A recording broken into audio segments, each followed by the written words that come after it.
ಜೈ ರಾಮಕೃಷ್ಣ. ನಮಸ್ತೆ. ಯುಗಾವತಾರ ಶ್ರೀರಾಮಕೃಷ್ಣ ಗ್ರಂಥಾಧ್ಯಯನಕ್ಕೆ ತಮ್ಮೆಲ್ಲರಿಗೂ ಸ್ವಾಗತ. ಸಂಚಿಕೆ 159, ಅಧ್ಯಾಯ 103.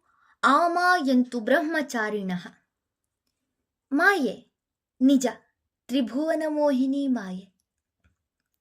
ಇದು ಭಗವಂತನದೇ ಶಕ್ತಿ.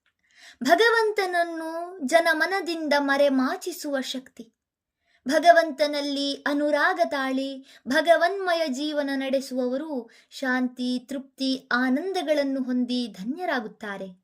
ಆದರೆ ಅದೇ ಭಗವಂತನ ಮಾಯಾಶಕ್ತಿಗೆ ಮರುಳಾದ ಜನಕೋಟಿ ಬುದ್ಧಿ ಭ್ರಮಣೆಗೆ ಒಳಗಾಗಿ ಉದ್ದೇಶರಹಿತ ವ್ಯರ್ಥ ಜೀವನ ನಡೆಸಿ ದುಃಖಕ್ಕೀಡಾಗುವುದು ಸರ್ವವಿದಿತ.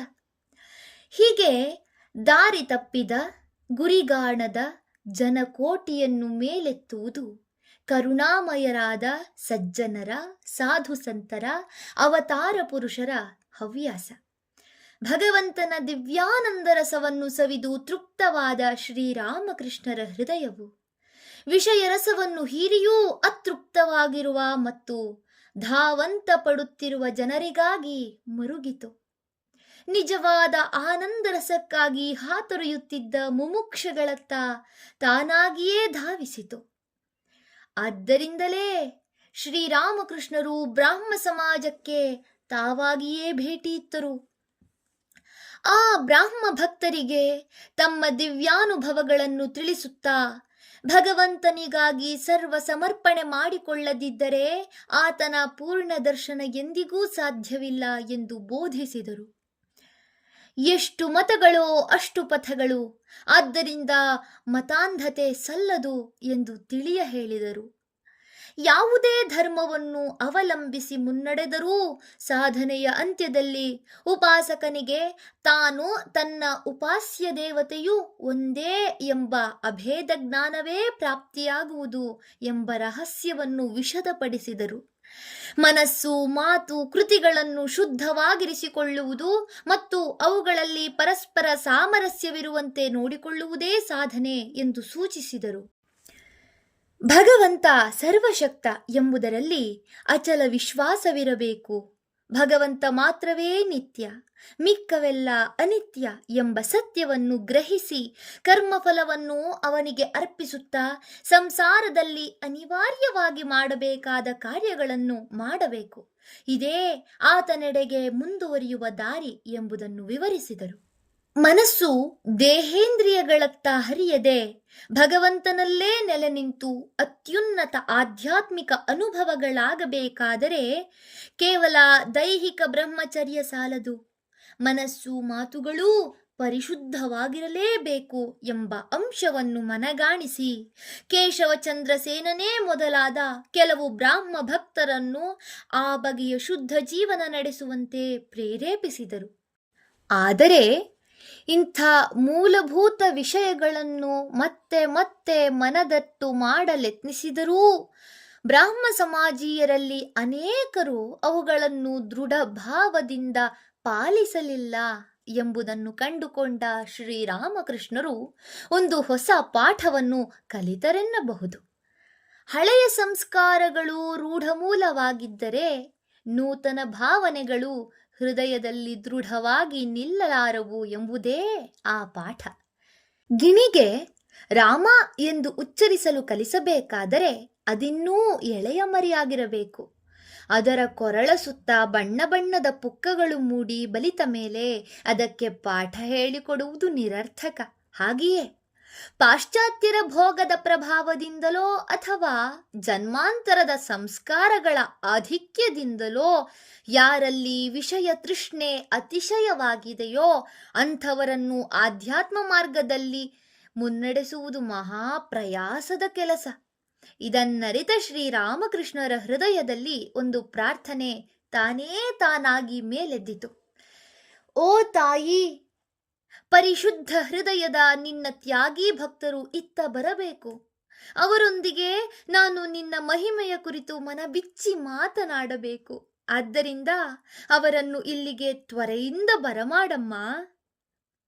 ಹೀಗೆಂದು ಪ್ರಾರ್ಥಿಸಿದ ಅವರೀಗ ತಮ್ಮ ದಿವ್ಯಾನುಭವಗಳ ಸಾರವನ್ನು ಸ್ವೀಕರಿಸಬಲ್ಲ ಸತ್ವಶಾಲಿಗಳಾದ ಶಕ್ತಿಯುತರಾದ ವ್ಯಕ್ತಿಗಳ ಆಗಮನವನ್ನೇ ಉತ್ಕಂಠಿತರಾಗಿ ಇದಿರು ನೋಡತೊಡಗಿದರು.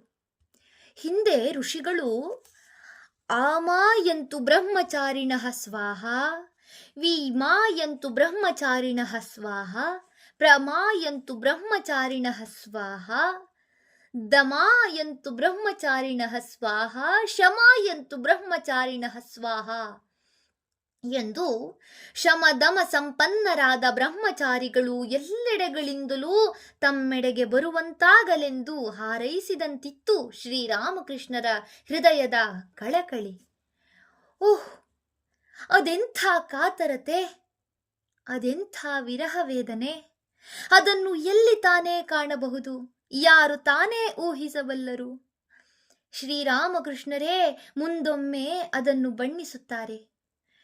ಆ ದಿನಗಳಲ್ಲಿ ನನ್ನ ವ್ಯಾಕುಲತೆಗೆ ಮಿತಿಯೇ ಇರಲಿಲ್ಲ.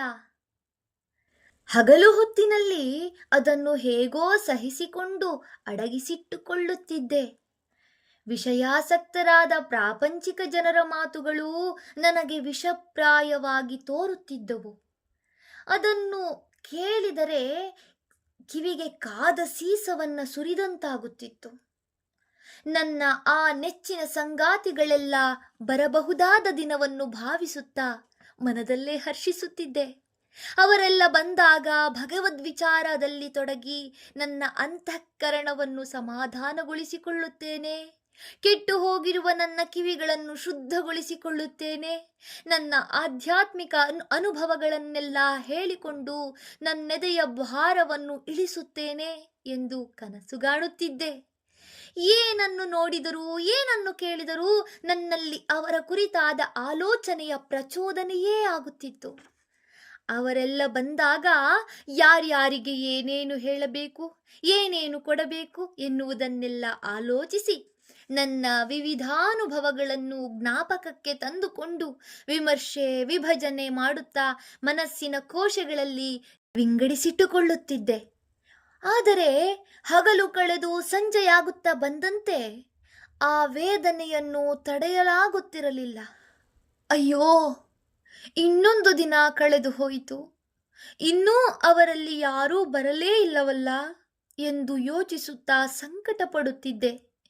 ದೇವಾಲಯದಲ್ಲಿ ಆರತಿಯ ವೇಳೆಗೆ ಶಂಖಧ್ವನಿ ಮತ್ತು ಘಂಟಾನಾದಗಳ ಘೋಷ ಕೇಳಿ ಬರುತ್ತಿದ್ದಾಗ ನಾನು ರಾಸಮಣಿಯ ಭವನದ ಛಾವಣಿಯ ಮೇಲಕ್ಕೆ ಓಡುತ್ತಿದ್ದೆ.